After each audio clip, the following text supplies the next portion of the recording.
Hello, welcome to just a really short review of The Last of the Mohicans. And the reason why I'm showing this review to you is in case you have a little time in the next week and you could rent, buy, or watch for free this video from wherever. And the French and Indian War was so important in causing the American Revolution when Americans finally turned against the British uh, and fought the British in a 7 or 8 or 9 year long war for independence. So the seeds of the revolution were sprouted by the French and Indian War of 1754 to 1763. And this movie portrays a lot of the savagery of the fight between the colonists of the French and the British, regular army troops from the French and the British, and different Indian or Native American tribes who were allied with either the French or the British. And here we go. The Last of the Mohicans is a movie created in the early 1990s.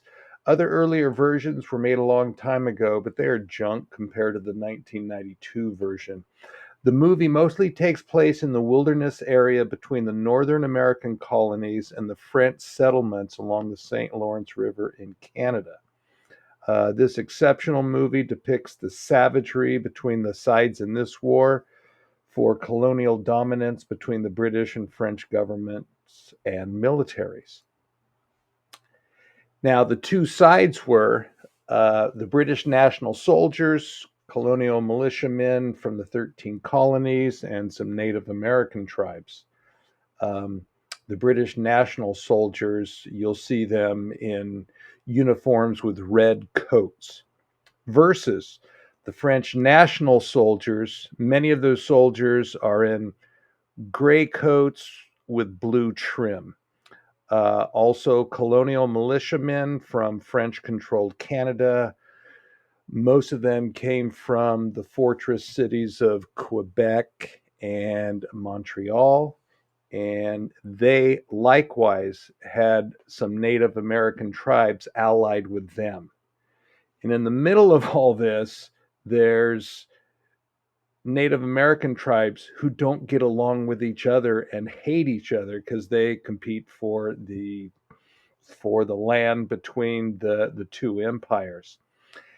And I'm not throwing this movie out for you to try just because it's a war movie. Sorry, there's lots of good war movies, but this shows how the American colonists lived back then, what life might have been like living out in the wilderness away from, the American colonial cities and the East Coast. What was it like for the colonists who lived just out in the wilderness away from almost any government control? And um, and what was it like for colonists to try to get along with some tribes who they were allied with and other tribes who hated the British colonists? It's crazy. And there are at least two energized romance sub stories in the movie. It's just not all guy stuff. While I highly recommend this movie to get an understanding of what wilderness warfare was like in the mid 1770s, I'm not advocating this movie for everyone. This is just, it's not for extra credit. It's just if you want to understand what life was like, back in the mid 1700s. This shows you one aspect of life, which was fighting over foreign colonies in foreign places. The movie depicts ferocious savagery on both sides and between Native American tribes. There are certain scenes that non-students under the age of 17 should not watch because of their violent content or because of the extreme emotions that the fighting makes evident. Sorry.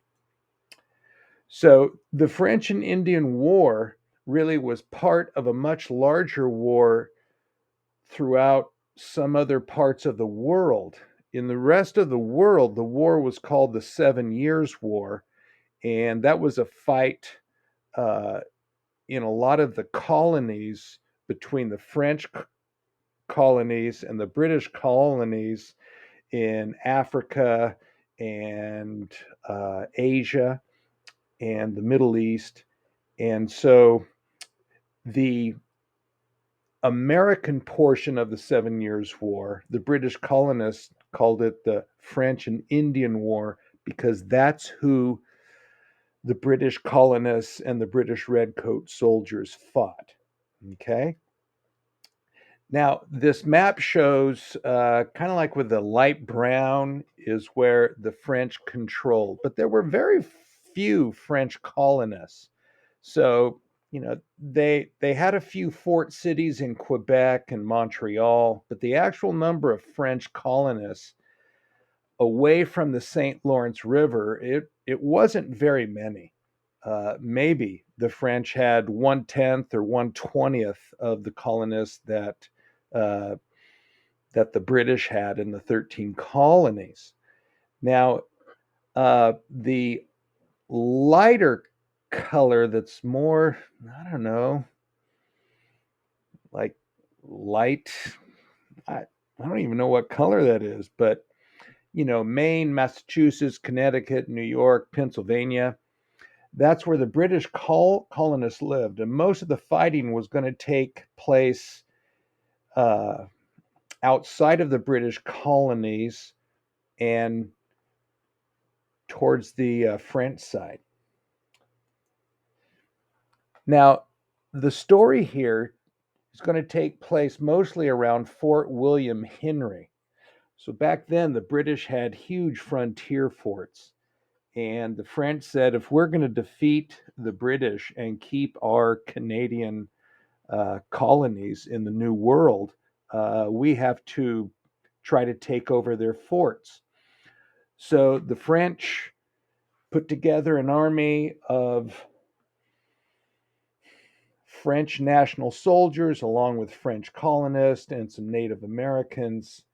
And they basically invaded down right towards the edge of British territory at Fort William Henry. The British, meanwhile, took their colonists and a sizable redcoat army that was in the fort, plus redcoat reinforcements. And this was one of the biggest battles of the war. And so this was Fort William Henry. It's kind of a hazy reproduction there. Sorry, it's not a real good picture, but that's what it was like. And inside the soldiers stayed. So the British had control of the fort, and the French just wanted to use artillery to pound it to rubble. And so this shows the main character, a half Mohican, half American who grew up with the Mohicans. He has been taken captive and he is being marched up to Fort William Henry. And the redcoats there, these were their style of uniforms in the 1750s. Out in the forest, a group of Indians and French colonists attacked the British force marching to the fort. And of course, the redcoats basically are slaughtered out in the forest because they stand up in lines like this. And so the Native Americans and French, they fight behind trees and camouflaged, behind greenery and bushes. So the British basically get trounced here. After probably half of the movie takes place at this huge fort, well, the British give up. And what's really weird back then, the French general who has the blue uniform on the left center there, he allowed, under the surrender terms, for this rather big 1,000 or 1,500 man British Redcoat Army not to go into captivity, but to march back to the 13 colonies, get on ships, and then sail back to England or Britain. Now that's kind of a strange way to end battles, but that was one of the methods back then. And then this would lead to one of the most awful scenes in the whole movie. Now here it shows the British are going to march out of their fort. You can see that in the high background. And then they're going to march through the New York wilderness down to New York and then get shipped back to Britain. But they never make it. The Indian allies of the French commanders said, in the battle where the British then have to march through the forest, and we will ambush and slaughter them there. And it's just an unbelievably horrible and chaotic and bloodthirsty scene. And this is part of the scene. And there's the main character going, oh my goodness, this is crazy. The redcoats are getting slaughtered. And so he takes the two females who are daughters of the British commander, and he tries to save them. And they run away. And man, there are so many great scenes of just awesome scenery, including this one scene on the inside of a rainfall. Oh, it's just so beautiful with some of the scenery that we see here, even though the fighting is so atrociously violent. Okay? And so this movie shows you that Americans, colonists who fought on the British side, they got all of this experience as wilderness fighters against the British, who understood British tactics. And so when it came time to fight the British during the American Revolution, like 15 years later, many of the fighters of the French and Indian War became experienced officers in the American Revolutionary Army. So, if any of this has helped and you want to watch the movie and you're not too worried about violent battle scenes, I think this really gives you a good feel of the history of what life was like a long time ago in the 1750s. Okay? Thank you.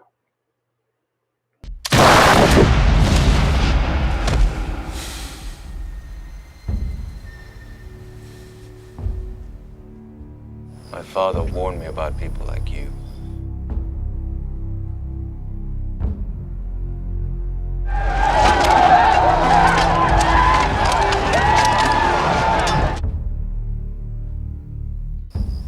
Where's your real family?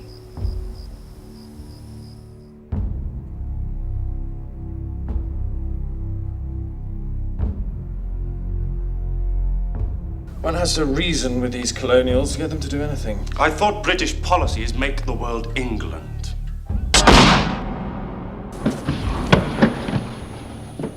You were defending him because you become infatuated with him!